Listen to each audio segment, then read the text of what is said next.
Good morning children. ఈరోజు మనం అధ్యాయం 2లో రెండో అభ్యాసానికి సంబంధించినటువంటి లెక్కల్ని ఇంతకుముందు క్లాసులో కొన్ని చేసినాం. ఇప్పుడు మిగతావి చేయబోతున్నాం. ఇది మనకు పీరియడ్ 3వ. ఇప్పుడు మనం ఈ అభ్యాసంలో మనం 4వ లెక్క చేయబోతున్నాం. ఈ 4వ లెక్క చేయడానికంటే ముందు 2 విషయాలను మనం తెలుసుకోవాల్సి ఉంటుంది. ఫస్ట్ది ఏంటంటే పూర్వ సంఖ్య.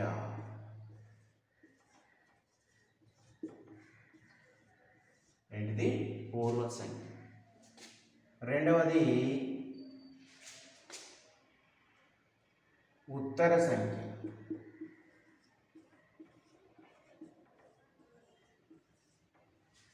ఉత్తర సంఖ్య. పూర్వ సంఖ్యను మనం ప్రీడిసెసర్ అంటాం. ఏమంటాం? ప్రీడిసెసర్.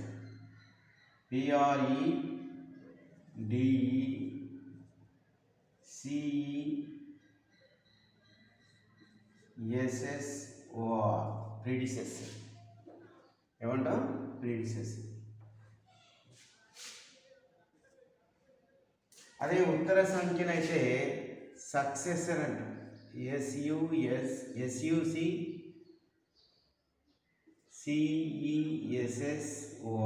సక్సెసర్. Predecessor, successor. ప్రెడిసెసర్ అంటే ఏమిటి అసలు? మనం ప్రెడిసెసర్ని సక్సెసర్ని ఏ విధంగా గుర్తుంచుకోవాలి. ఫర్ ఎగ్జాంపుల్ 300 ఒక సంఖ్య ఉంది. ఈ విధంగా 356 అనే సంఖ్య ఉంది. 356కు 56 తర్వాత ఏ సంఖ్య వస్తుంది? 357 వస్తుంది. 357. కాబట్టి 356 తర్వాత వచ్చే సంఖ్యను మనం ఏమంటామంటే 356 తర్వాత వచ్చే సంఖ్యను 357. కాబట్టి 357 ఏమంటామంటే 356కు ఉత్తర సంఖ్య అంటాం. అంటే మనకి ఇచ్చినటువంటి సంఖ్యకు ఉత్తర సంఖ్య ఎంత అంటే మనకిచ్చిన సంఖ్యకు 1ని కలుపుకుంటే ఉత్తర సంఖ్య వస్తుంది. అంటే మనకి ఇచ్చిన సంఖ్య కంటే 1 ఎక్కువగా ఉంటే అది ఉత్తర సంఖ్య అవుతుంది. మనకి ఇచ్చిన సంఖ్య నుండి 1 తీసివేస్తే పూర్వ సంఖ్య వస్తుంది. అంటే 356 నుండి 1 తీసేస్తే ఏమొస్తుంది? 355 వస్తుంది. అవునా కదా? 350.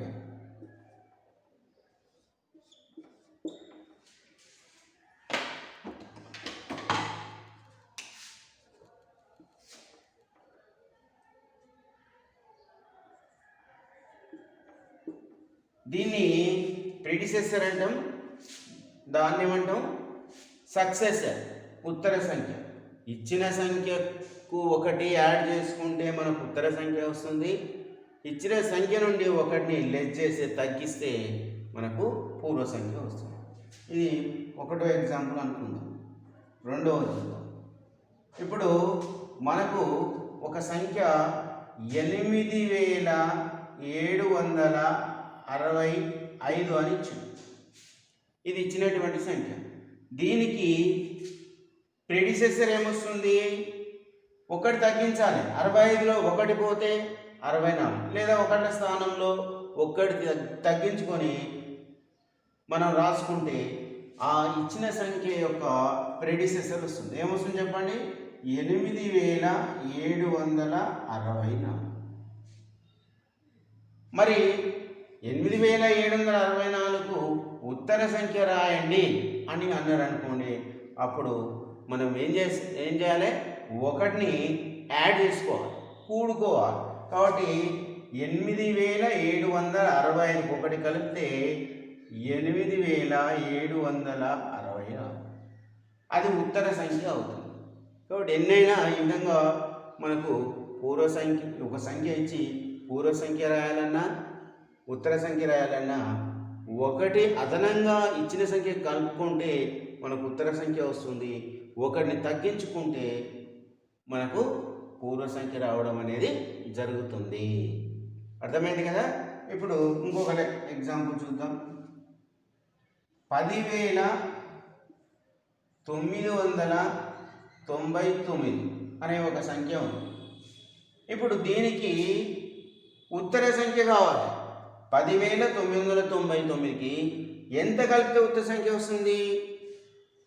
1 కలిపితే. అంటే 10,990 అంటే 11,000. ఎలా వచ్చిందంటే 10,999కి 1 కలపమని చెప్పాను కదా. 10,999 ప్లస్ 1. ఇప్పుడు దీనికి ఉత్తర సంఖ్య కనుక్కున్నాం. మరి దీనికి ఏం కనుక్కోమంటుండు? పూర్వ సంఖ్య కూడా రాయాలి. అంటే 1 తగ్గించుకోవాలి. 10,998 ఎలా వస్తుంది? 1 తగ్గించుకోవాలి. 10,999 నుండి 1 తీసేసుకుంటే మనకు ఏమొస్తుంది? పూర్వ సంఖ్య వచ్చింది. అర్థమైంది కదా. కాబట్టి ఈ విధంగా ఇచ్చిన సంఖ్య నుండి 1ని తీసివేస్తేనేమో పూర్వ సంఖ్య, 1ని కలుపుకుంటేనేమో ఉత్తర సంఖ్య కాబట్టి ఈ ఉత్తర సంఖ్యనేమో సక్సెసర్ అంటాం, పూర్వ సంఖ్యను ప్రెడిసెసర్ అంటాం. ఏమంటాం? ప్రెడిసెసర్. ఇంతవరకు రాసుకోండి.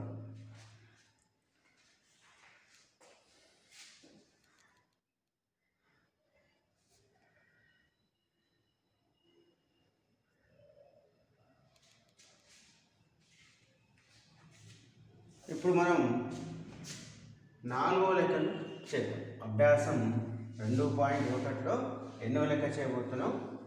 4th one.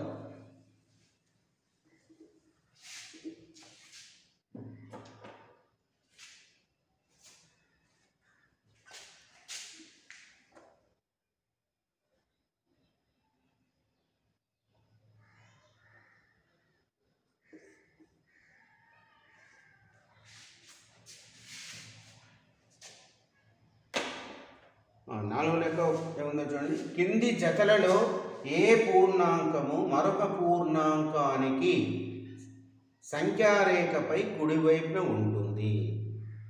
అంటే మనం ఇంతకుముందు సంఖ్యారేఖను, పూర్ణ సంఖ్యల యొక్క సంఖ్యారేఖను గురించి తెలుసుకున్నాం. అందులో మచ్చుకు కొన్ని నెంబర్స్ ఇచ్చిండు. అందులో 1వది చూడండి.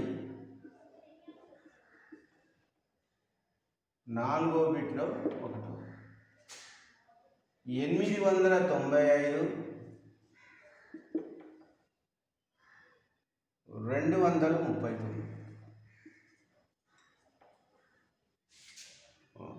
జతలలో ఇదొక జత. ఏ పూర్ణాంకం మరొక పూర్ణాంకానికి సంఖ్యారేఖపై కుడివైపున అటువైపున. అంటే ఇందులో ఎక్కువ నెంబర్ ఏది? 895. 895 239కి సంఖ్యారేఖ పైన ఎటువైపు ఉంటుంది? కుడివైపున ఉంటుంది. అంతే కదా. కాబట్టి అదే విషయాన్ని మనం ఇక్కడ మనకు ఎడమవైపు నుండి కుడివైపు పోయే కొలది ఇక్కడ పూర్ణ సంఖ్యలు పెరుగుతూ పోతాయి. కాబట్టి ఇది ఈ 2 సంఖ్యల్లో చిన్న సంఖ్య కాబట్టి చిన్న సంఖ్యకు కుడివైపున ఎప్పుడైనా పెద్ద సంఖ్య ఉంటుంది. కావున అది మనం ఇప్పుడు వాక్య రూపంలో రాయవలసి ఉంటుంది.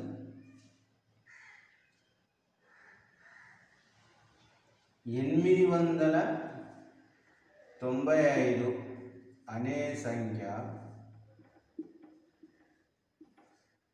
అనే ఏ సంఖ్య ఇది? పూర్ణాంకం అనే పూర్ణాంకం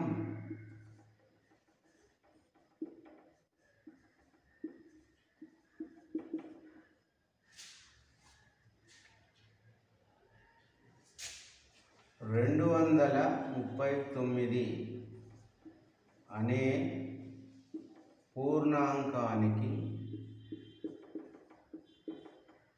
సంఖ్యారేఖపై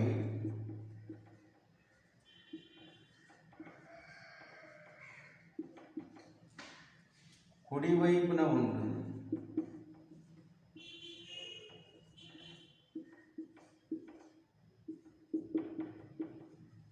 ఏ వైపున ఉంటుందంటే ఏం చెప్తాం? కుడివైపున ఉంటుంది. అదే ఇదే సంఖ్యలో 239 అనేది 895కు అదే సంఖ్యారేఖపై ఎడమ వైపున ఉంటుంది.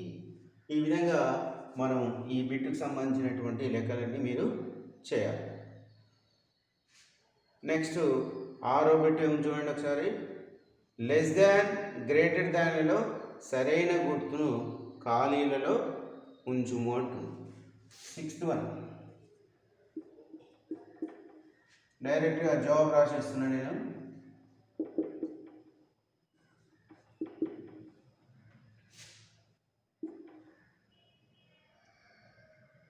ఇక్కడ 1వది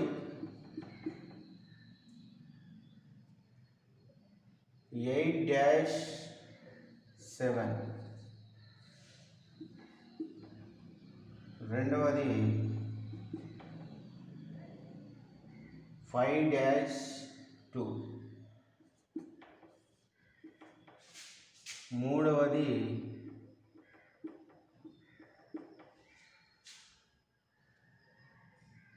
0-1, 4th వన్ 4వది 10-5. ఇప్పుడు వీటిని సరైన గుర్తు అంటే లెస్ దాన్ గ్రేటర్ దాన్లలో ఏ గుర్తు ఉపయోగపడుతుందో ఆ గుర్తును మనం ఇక్కడ ఇండికేట్ చేయాలి. 8-7, 8కి 7కు రిలేషన్ ఏ విధంగా ఉందో మనం వివరించాలి. అంటే 8 అనేది 7 కంటే చిన్నదవుతుందా పెద్దదవుతుందా? పెద్దదవుతుంది. 8 ఎప్పుడైనా 7 కంటే పెద్దది. 8 అనేది కుడివైపున ఉంది, చిన్న సంఖ్య అటువైపున ఉంది. కాబట్టి 8 ఈజ్ గ్రేటర్ దాన్. కుడివైపున పెద్ద సంఖ్య ఉండి ఎడమ వైపున చిన్న సంఖ్య ఉంటే వాటి మధ్య వచ్చేటటువంటి సింబల్ ఏంటిది? Greater than.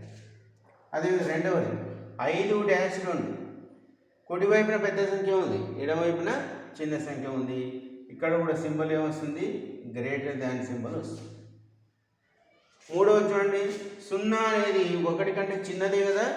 అంటే 0 విలువ ఎంతో మనం చెప్పలేము, నిర్ధారణ చేయలేము. కాబట్టి మన పూర్ణాంకాల్లో కనిష్ట పూర్ణాంకం 0 అని నేర్చుకున్నాం. కాబట్టి కనిష్ట పూర్ణాంకం లెఫ్ట్ హ్యాండ్ సైడ్లో ఉంది, దానికన్నా పెద్ద పూర్ణాంకం రైట్ హ్యాండ్ సైడ్లో ఉంది. కాబట్టి ఇప్పుడు 0 ఈజ్ లెస్ దాన్ 1 అవుతుంది. అదేవిధంగా 10-5, 10కి 5కు మధ్య ఏ గుర్తు వస్తుందో మనం చూద్దాం. 10 అనేది 5 కంటే పెద్దదే కదా. అంటే లెఫ్ట్ హ్యాండ్ సైడ్లో పెద్ద ఉంది కాబట్టి మనం గ్రేటర్ దాన్ గుర్తును ఇక్కడ ఉపయోగిస్తాం. Right down.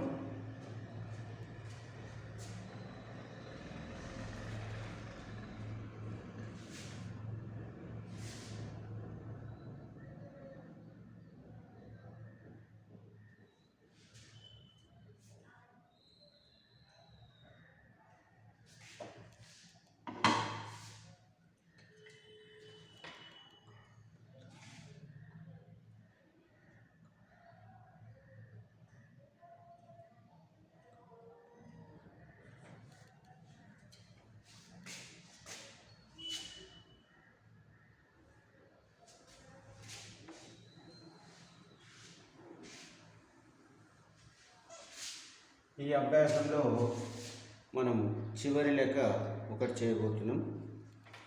ప్రాబ్లం చూడండి.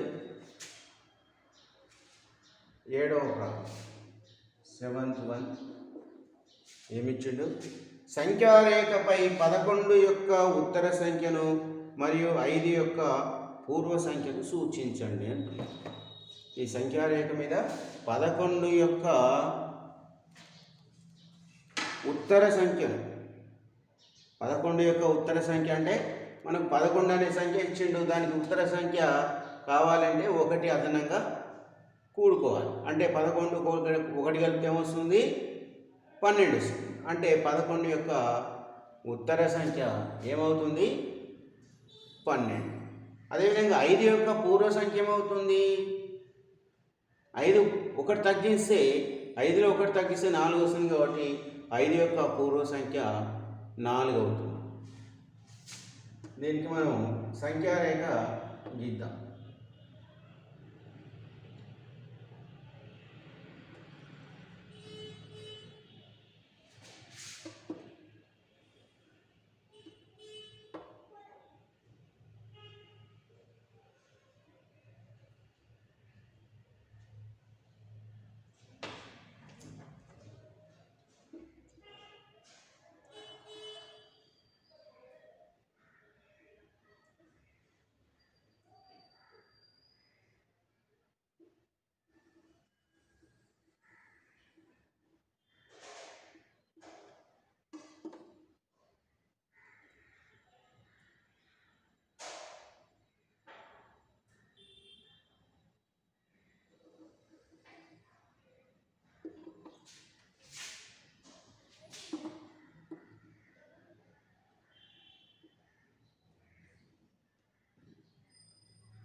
ఇంత చూస్తారు కదా.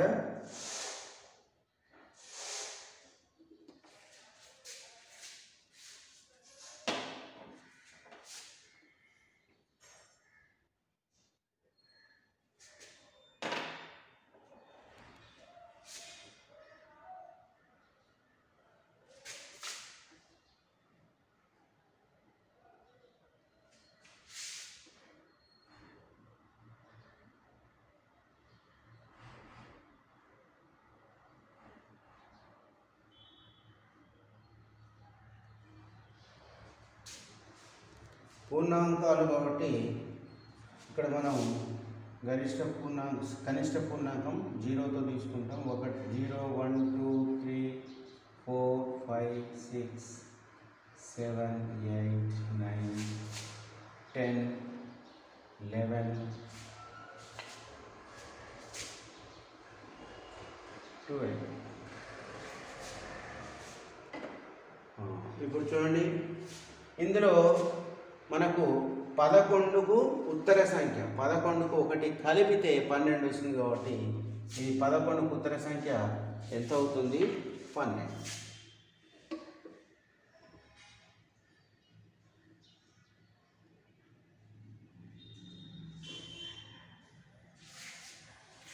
పదకొండుకు ఉత్తర సంఖ్య అంటే డైరెక్షన్ ఎట్లా ఉండాలి? బాణం గుర్తు ఈ సైడ్లో ఉంది.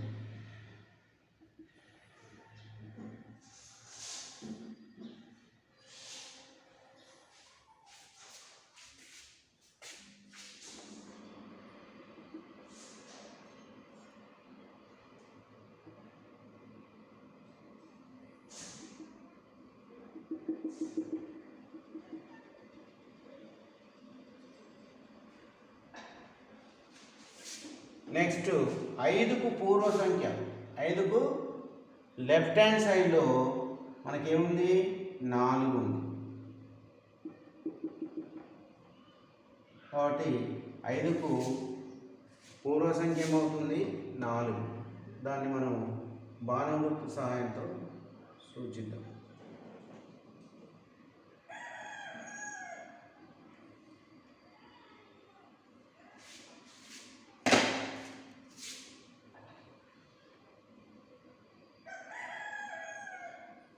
ఇది 4, ఇదంతా 12. ఈ విధంగా ఉత్తర సంఖ్యను 11కు ఉత్తర సంఖ్యను సూచించడం, 5కు పూర్వ సంఖ్యను సూచించడం జరిగింది. ఇది ఏ రేఖ? పూర్ణాంక సంఖ్యారేఖ.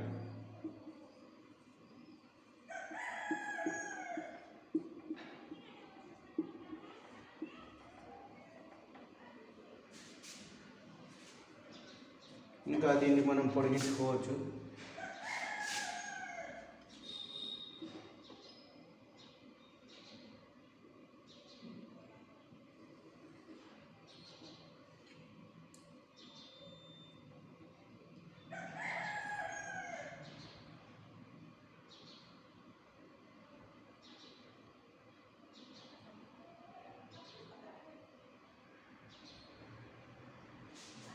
అర్థమైంది కదా?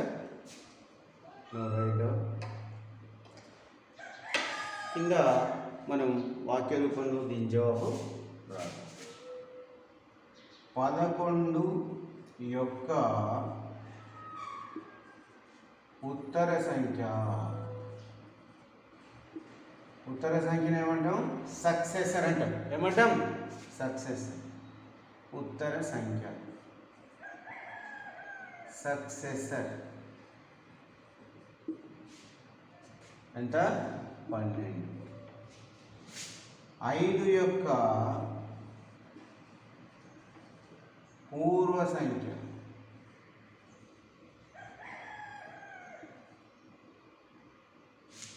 దీన్ని ఏమంటాం? ప్రెడిసెసర్ అంటాం.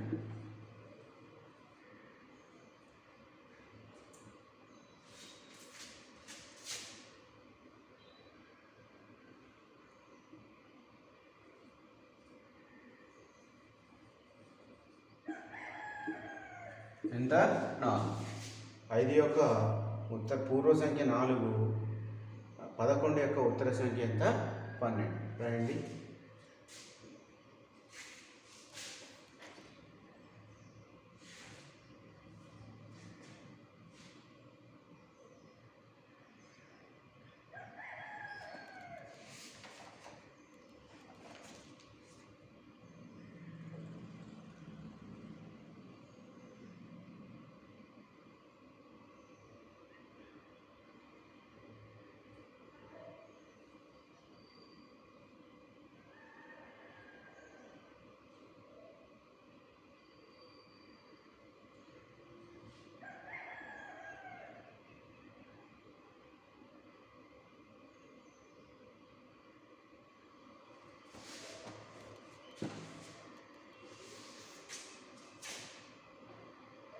ఇప్పుడు మనం పూర్ణాంకాల యొక్క కొన్ని ధర్మాలను చూడబోతున్నాం. రాసుకున్నాం కదా? అది సంఖ్యారేఖ ద్వారా కూడా మనం పూర్ణాంక ధర్మాలను మనం పరిశీలించవచ్చు. ఆ పూర్ణాంక ఆ ధర్మాలు ఏంటి? ఆ ధర్మాలు పూర్ణాంకాలు పాటిస్తాయా లేదా అనేది మనం పరిశీలించవచ్చు.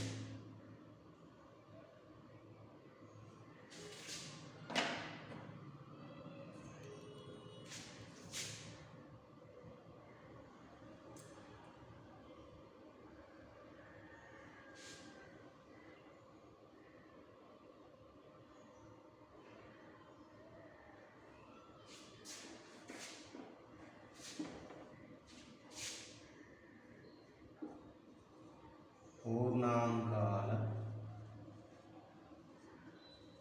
ధర్మాలు. Properties of whole numbers. పూర్ణాంకాల ధర్మాలు మనం ఏ ధర్మాలను పాటిస్తాయో చూస్తాం. ఇప్పుడు 2, 3 అనేటివి పూర్ణాంకాలు అవుతాయా? కాబట్టి 2, 3 పూర్ణాంకాలు. మరి వీటిని కూడితే ఏమొస్తుందో చూద్దాం. 2 + 3 ఎంత అవుతుంది? 5 అవుతుంది. 2 + 3 ఏమవుతుంది? 5. మరి ఈ 2, 3 మనకు ఈ సంఖ్యారేఖ పైన పూర్ణాంక సంఖ్యారేఖ పైన ఉన్నాయా? ఉన్నాయి కదా. 2 ఉంది, 3. 2, 3 కలిపితే ఎంత వచ్చింది? 2 ఇక్కడి నుంచి ఇక్కడి వరకు 2. 2ను 3 కలిపినాం. 2కు 3ను కలిపితే ఎంత రావాలి? 5 వచ్చిందా? వచ్చింది కదా.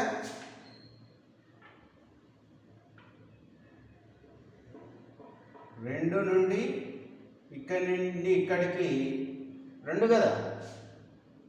అంటే 2కు 2 యూనిట్లు, తర్వాత 3 యూనిట్లు. 2 తర్వాత 3 యూనిట్లు చూడండి. 2 నుండి 1కి 1, ఇది రెండవది, ఇది 3. అంటే 0 నుండి 2 వరకు 2 యూనిట్లు. 2 నుండి మళ్ళీ 3 యూనిట్లు కలిపితే ఏమవుతుంది? 5 యూనిట్లు. ఇది 2 యూనిట్లు, ఇది 5, 3 యూనిట్లు కలిపితే ఎంత? 5. కాబట్టి 2 అనేది పూర్ణాంకం, 3 అనేది పూర్ణాంకం. 2, 3 కలిపితే కూడా పూర్ణాంకమే. కాబట్టి ఏ 2 సంఖ్యల మొత్తమైనను, ఏ 2 పూర్ణాంకాలను కూడినా వాటి ఫలితం కూడా పూర్ణాంకమే వస్తుంది. ఇలాంటి ధర్మాన్ని మనం ఏమంటే సంవృత ధర్మం అంటాం. ఏమంటాం? సంవృత ధర్మం, క్లోజర్ ప్రాపర్టీ అంట. ఏమంటాం? Closure property. 2 + 3 = 5 కూడా ఒక పూర్ణాంకమే.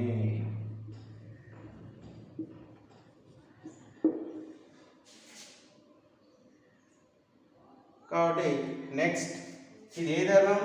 కావున ఇట్టి ధర్మాన్ని ఏమంటాం? సంవృత ధర్మము అంటాం. సంవృత ధర్మం. మరి దేని దృష్టిలో పెట్టుకొని మనం చేసినాము? 2, 3లను ప్లస్ను దృష్టిలో పెట్టుకొని చేసినాం. అంటే సంకలనాన్ని దృష్టిలో పెట్టుకొని చేసినాం. కాబట్టి ఇది సంకలనము దృష్ట్యా సంవృత ధర్మాన్ని పాటిస్తుందని చెప్పవచ్చు. అంటే పూర్ణాంకాలు సంకలనం దృష్ట్యా సంవృత ధర్మాన్ని పాటిస్తాయా లేదా? పాటిస్తాయి. నెక్స్ట్, ఇది క్లోజర్ ప్రాపర్టీ. ఎగ్జాంపుల్కు ఇవి రాసుకోండి.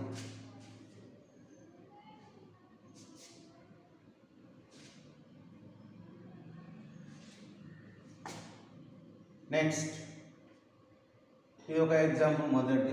రెండవది, మరి నేను ఏం చేస్తున్నా? 2, 3 అనే పూర్ణాంకాలను కూడినా కదా ఇంతకుముందు. ఎంత వచ్చింది? 2 + 3 = 5. మరి నేనేం చేస్తున్నంటే మళ్ళీ 3కు 2 కలుపుతున్నా. అంటే తిరిగేసి రాసిన, 3 ప్లేస్లో 2 రాసిన, 2 ప్లేస్లో 3 రాసిన. ఏమొచ్చింది ఫలితం? 5 వచ్చింది. అంటే ఆ 2 సంఖ్యల్ని తిప్పి రాసి కూడినా కూడా ఫలితం ఒకే విధంగా ఉంది. అంటే దీన్ని బట్టి మనం చూడండి, 2 + 3 = 5 వచ్చింది, 3 + 2 = 5 వచ్చింది. ఈ విధంగా 2 సంఖ్యలను ఎటు మార్చి రాసిన ఫలితం ఒకే విధంగా వస్తే అట్టి ధర్మాన్ని ఏమంటే స్థిత్యంతర ధర్మం అంట. ఏమంటాం? స్థిత్యంతర ధర్మం. దాన్ని వినిమయ ధర్మము అని కూడా అంటాం. దాన్ని ఇంగ్లీష్లో అయితే ఎబీలియన్ ప్రాపర్టీ అంటాం. ఏమంటాం? ఎబీలియన్ ప్రాపర్టీ. కాబట్టి పూర్ణాంకాలు స్థిత్యంతర ధర్మాన్ని పాటిస్తాయా? పాటించవా? పాటిస్తాయి. పూర్ణాంకాలు ఏ ధర్మాన్ని పాటిస్తాయి? స్థిత్యంతర ధర్మాన్ని కూడా పాటిస్తాయి. ఇట్టి ధర్మాన్ని ఈ ధర్మాన్ని ఏమంటాం? స్థిత్యంతర ధర్మం.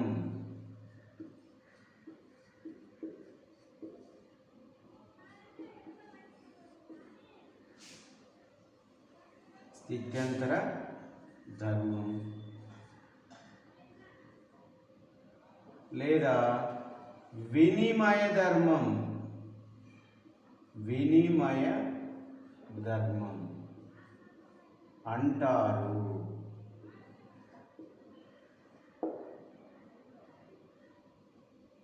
వినిమయ ధర్మం అని కూడా అంటారు. దీన్ని ఆంగ్లంలో ఏమంటాం? ఆంగ్లంలో అయితే ఏమంటాం? ఎబిలియన్ ప్రాపర్టీ. ఎబిలియన్ ప్రాపర్టీ. ప్లేస్ చేంజ్ చేసిన ఫలితం మాత్రం ఒకే విధంగా వచ్చు. అంటే రెండు పూర్ణాంకాల మొత్తాన్ని కూడితే మనకు పూర్ణాంకమే వస్తే దాన్ని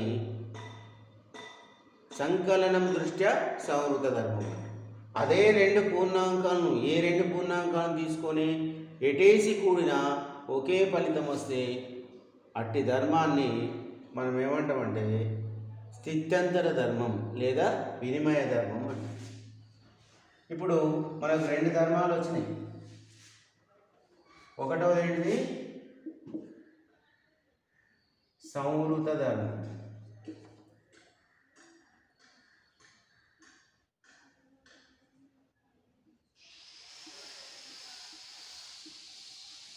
రెండవది స్థిత్యంతర ధర్మం.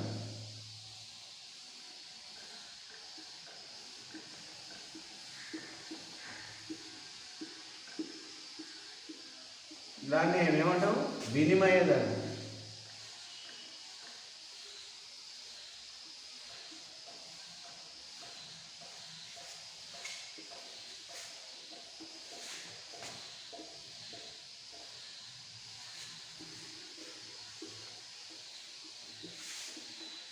నెక్స్ట్ ఇంకొక ధర్మం, ఇంకే ధర్మాలు వర్తిస్తాయో చూద్దాం. ఇప్పుడు ఇక్కడ పూర్ణాంకాల్లో అతి చిన్న పూర్ణాంకం 0. 0,7 పూర్ణాంకాలు, మనకి ఇష్టం ఉన్న పూర్ణాంకాలను తీసుకోవచ్చు. మరి 0కు 7 కలిపితే ఏమొస్తుంది? 7 వస్తుందా? 0 వస్తుందా? 7 వస్తుంది. మరి ఇక్కడ ఇంకో పూర్ణాంకం 6 తీసుకుందాం. 6కు 0 కలిపితే ఏమొస్తుంది? 6.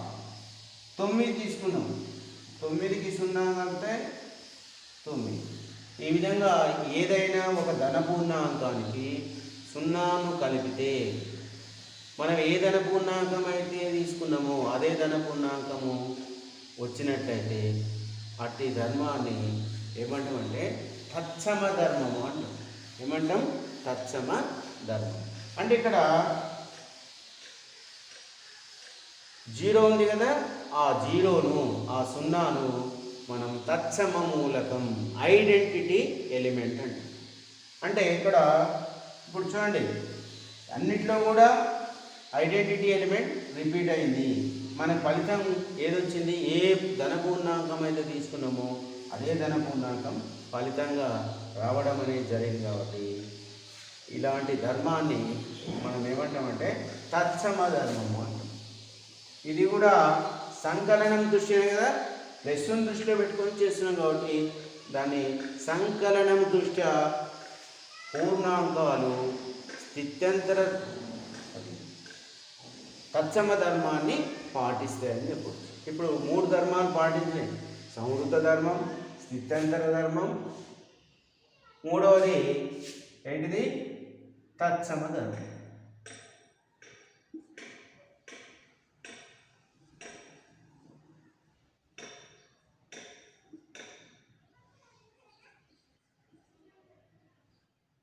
Identity property.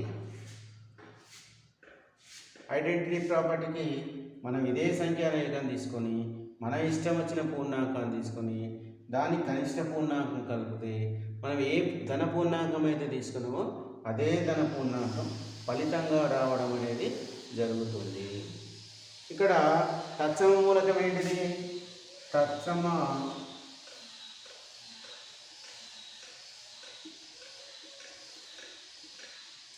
మూలకం ఏమవుతుంది? సున్నా. సున్నాను తత్సమ మూలకం అని చెప్పేసి అనడం రాసుకోండి. అయిపోయింది కదా. నెక్స్ట్ మరి ఇప్పుడు నేనేం చేస్తున్నానంటే 6, 4, 3 అనే 3 పూర్ణాంకాలను తీసుకుంటాం. ఈ మూడింటిని చూడండి, 6 + 4 ఒక జతగా కూడి తర్వాత 3 కలుపుకున్నాం. ఏమొస్తుంది చూడండి, 6కు 4 కలిపితే 10, 10కి 3 కలిపితే 13. ఇప్పుడు 6 + 4కు 3 కలుపుతున్నా సపరేట్గా. 4కు 3 కలిపితే ఎంత? 7, 7కు 6 కలిపితే 10. ఫలితం ఏ విధంగా వచ్చింది? ఏ విధంగా కాకుండా ఫలితం అదే సేమ్ వచ్చింది.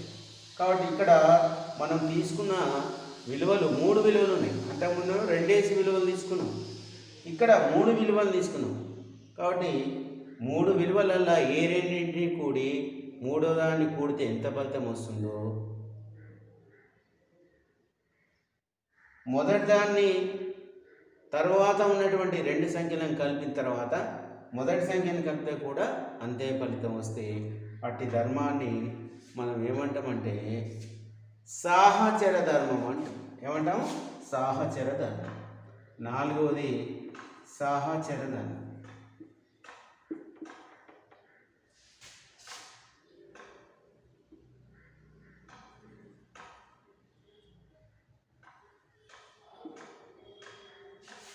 అసోసియేటివ్ ప్రాపర్టీ అని చెప్పేసి అనడం కూడా జరుగుతుంది.